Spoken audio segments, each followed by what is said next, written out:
Is your facility truly secure, or are you leaving it open to risks?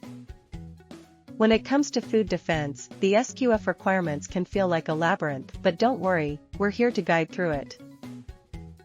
My name is Felicia Liu, and I am a registered SQF consultant helping businesses with their SQF program compliance. Let's talk about testing entrance points, a critical aspect of your food defense plan. First, evaluate every possible entry point. This means doors, windows, ventilation systems, anywhere someone could gain access. Is each one secure and monitored?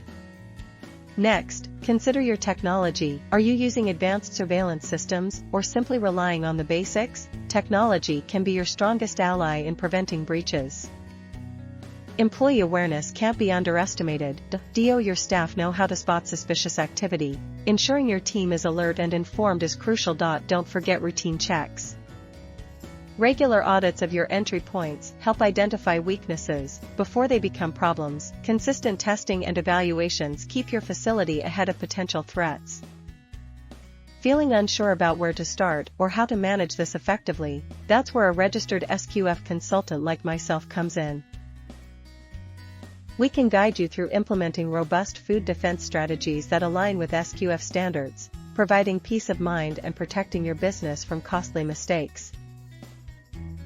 Your facility's security doesn't have to be a guessing game. Book a strategy call with us today, and let us support you in creating a secure and compliant operation. Call us now at 1-236-513-2488. And let's get started on strengthening your food defenses and SQF compliances.